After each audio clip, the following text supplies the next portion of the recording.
Bonjour à toutes et à tous, bienvenue dans une nouvelle vidéo. Cette vidéo va consister à vous parler d'un projet du coup qui me tient encore vraiment à cœur, donc sur l'histoire. Je vais vous parler d'un patrimoine français car j'ai découvert récemment quelque chose qui m'a un petit peu choqué. Donc j'aimerais le partager avec vous et pour vous montrer que je suis prêt à tout pour notre patrimoine. Pour information, demain je commence à faire ma vidéo sur Louis XIV. Normalement, si y a rien qui change comme prévu, normalement elle sera postée avant la rentrée, donc avant le mois de mars. Donc normalement fin février, elle est postée. Ça serait une vidéo qui reste vraiment toute la vie de Louis XIV. Et donc, à mon avis, je ferai une playlist là-dessus. Donc, je ferai une playlist avec tous les rois de France. À mon avis, il y aura plusieurs parties sur Louis XIV étant donné que parce que Louis XIV est quand même connu pour ses maladies, les changements, beaucoup de changements aussi qu'il a fait à Versailles. Il est connu pour plein de choses. Et malheureusement, je peux pas tout dire en une seule vidéo, sachant que je peux faire peut-être une vidéo de 30 minutes max, que après, sinon ça va être trop long pour vous. Et il faut aussi que je m'adapte aussi un peu au temps. Donc c'est pour ça qu'il y aura, à mon avis, 2 ou même 3 parties sur Louis XIV. Donc c'était juste pour vous prévenir. Là, je vais vous parler d'un château qui s'appelle le château de Gaillard. Alors, il va me dire, mais c'est quoi ce château? Pourquoi il me parle de ce château? Alors, c'est un château qui est donc un château médiéval, donc qui date du Moyen-Âge. Ça s'appelle le château de Gaillard. Et donc, le château de Gaillard se situe dans un petit village, à côté d'un petit village, donc c'est le village Les Andelys. Pourquoi je vous parle de ce château? Eh ben, je vais vous mettre la photo. Eh bien, ici, on peut voir. Donc voilà, je vous présente. Ça, c'est le château de Gaillard. C'est que on voit sur ce château que c'est un château, d'abord qui a été construit entre 1197 et 1198. Et on peut voir que c'est un château qui est démoli. Donc en gros, c'est un château où il y a des restes. Ce château a été construit par un roi d'Angleterre et par un duc de Normandie, donc qui est Richard Cœur de Lion, qui, je rappelle, est donc l'épouse d'Aléonore d'Aquitaine.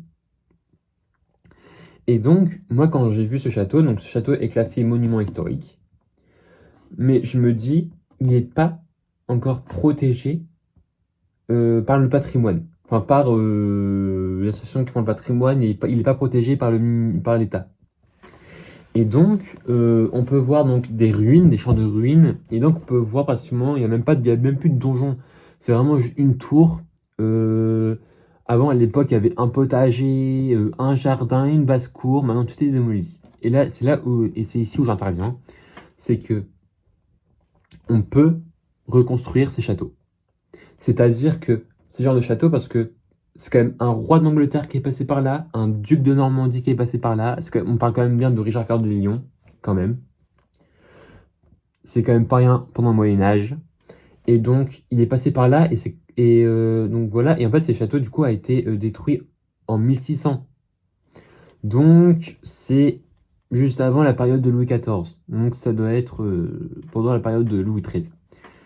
Et donc, moi, ce qui me dérange, c'est que,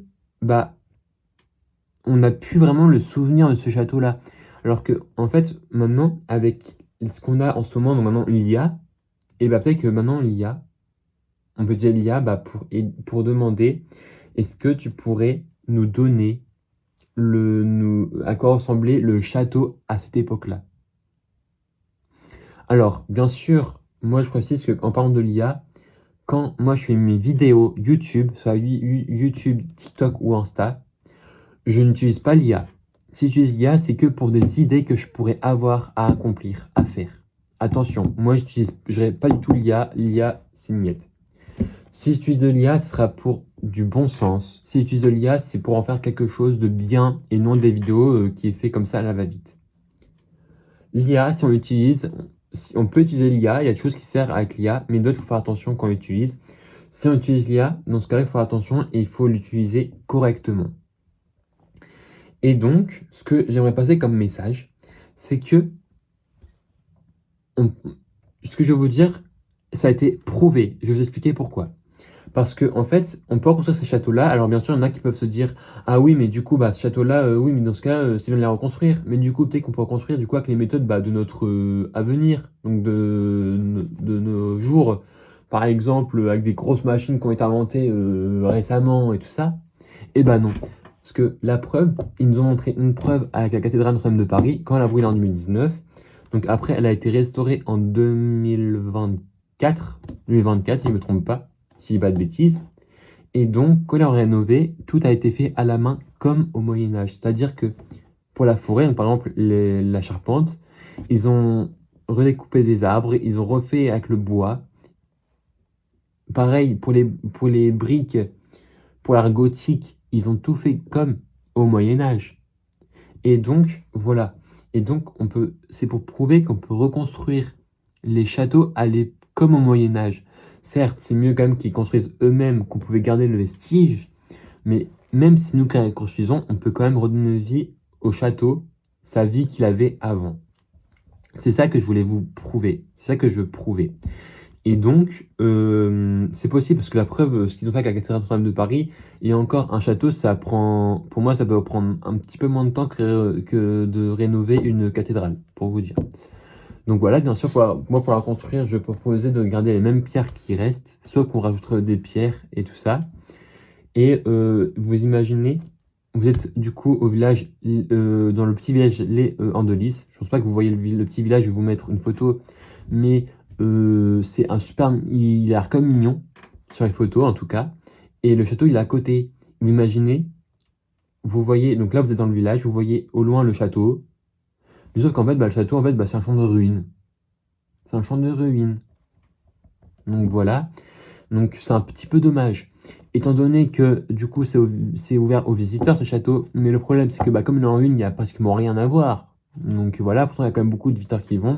Mais s'il y a beaucoup de visiteurs qui y vont, c'est la plupart c'est plutôt des Anglais parce que bah, c'est Richard Cœur de Lion, donc roi d'Angleterre, qui est passé par là. Donc forcément, bah, les Anglais ils viennent. Mais sinon, excusez-moi, mais pour moi c'est dommage. Alors on peut rénover ce château, on peut le redonner vie. Comme ça a été à l'époque. Donc voilà, et puis il n'y a pas que client, il y a aussi d'autres façons de savoir comment il a été à l'époque et réessayer. Mais c'est pas totalement la même chose, c'est pas grave, mais au moins, c'est de se donner la mission de le refaire, mais avec les techniques du Moyen-Âge. Donc voilà, c'est ce que je voulais vous dire. Donc ça, c'est le château Gaillard, donc j'aimerais énormément, et du coup, je profite, donc j'ai utilisé ce château-là, parce que donc j'ai une liste à côté de moi, mais remplie. J'ai au moins 50 châteaux qui n'ont pas toujours été rénovés, qui n'ont toujours pas été rénovés, pardon, en France. Et donc, je me suis donné l'opportunité de le rénover petit à petit. Bien sûr, ça me demande beaucoup d'argent. Bien sûr, je me rends compte des responsabilités que je prendrai plus tard. Je me rends compte que ça peut être compliqué parce qu'il faut beaucoup d'argent. Les rénovations coûtent super cher, hyper cher. J'en ai bien conscience, j'ai la conscience. Peut-être que dans la liste que j'ai, je pourrais pas faire tous les châteaux, forcément. Peut-être pas. Mais au moins, j'en ferai quand même. Et donc, après, il est possible aussi qu'on peut créer plusieurs associations. Comme ça, par exemple, une association, on peut gérer deux châteaux, une autre, deux autres châteaux. On peut aussi avancer comme ça pour les rénover. Donc voilà. Et donc, ce que je voulais voir passer, c'est que vraiment, c'est important pour moi de les rénover. Donc voilà. Donc c'est ça que je vais vous parler donc, du patrimoine. Après, autre actualité que je peux vous donner, je vais commencer cette semaine ou la semaine prochaine un nouveau vlog. Donc je vais vous présenter donc, un monument important pour les Lillois, la cathédrale Notre-Dame de la Treille. Donc par respect pour la religion chrétienne, ce que je vais faire c'est que je vais être à l'extérieur sur le parvis. Donc je vais vous montrer l'extérieur et tout ça. En même temps je raconte l'histoire donc dehors. Donc l'histoire de la cathédrale. Et puis après, je pense pas qu'on ait vraiment le droit de filmer dans la cathédrale. Donc du coup, je vais juste prendre quelques photos que je vais vous mettre après en vidéo. Parce que ça, j'ai le droit de mettre quelques photos après qu'on met en vidéo. Ça, on a le droit, mais par contre, filmer, on n'a pas le droit. Si on veut filmer dans une cathédrale, pour ça, il faut avoir l'autorisation soit de la mairie ou je ne sais, voilà, je ne sais pas quoi. Mais en fait, c'est par respect donc de la religion chrétienne. parce qu'il faut être aussi respectueux par rapport à la religion. Sauf que c'est aussi quand même une religion qui date aussi de l'époque, parce que bah, de base les rois de France sont été vraiment très chrétiens, et donc c'est quand même important. Et donc voilà, donc je vais vous révéler un petit peu l'histoire de la Trey, et donc ça sera voilà, un petit vlog.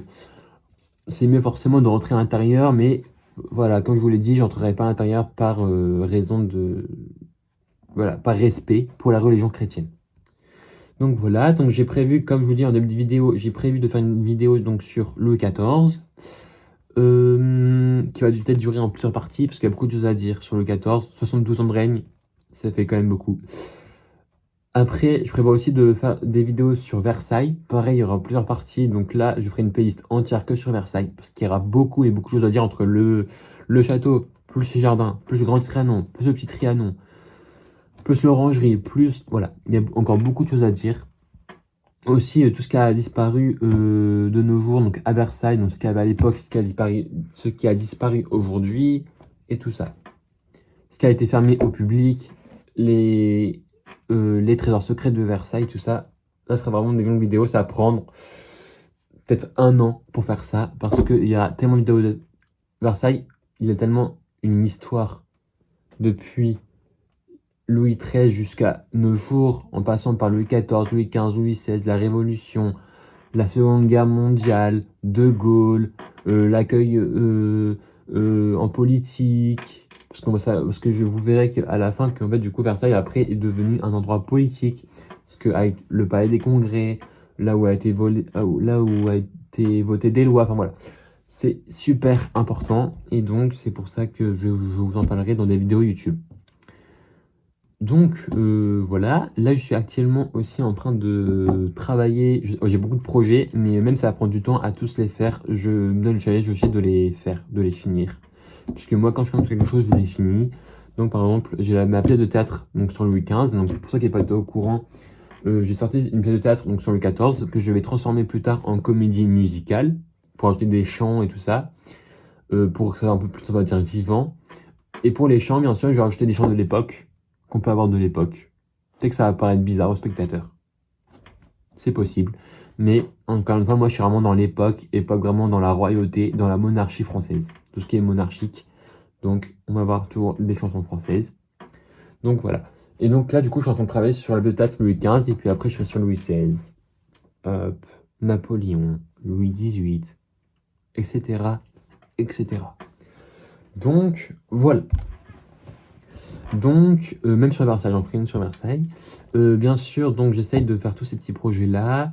Donc plus tard, j'aimerais bien, comme moi je ne sais pas dessiner, mais j'aimerais bien créer soit une BD ou un manga. Donc, dans ce cas, par exemple, je sais pas, je financerai quelqu'un, un dessinateur, une dessinatrice, pas pour, pardon, un illustrateur, une illustratrice, pardon. Donc pour faire pour le dessin de BD. Et après, c'est moi qui combatte les BD, c'est moi qui fais l'histoire, par exemple. Donc voilà, donc là, bien sûr, les projets que je fais maintenant, comme je suis encore mineur, je peux payer personne, forcément. Je fais ce que je peux niveau projet. Mais croyez-moi que je m'occuperai, mais les projets BD, tout ça, je les ferai donc quand je pourrai payer des illustrateurs ou illustratrices donc, pour les faire. Donc sur ce, je vous souhaite à toutes et à tous une très bonne soirée. Et puis à très bientôt pour une nouvelle vidéo donc sur la vie de Louis XIV. Bonne soirée.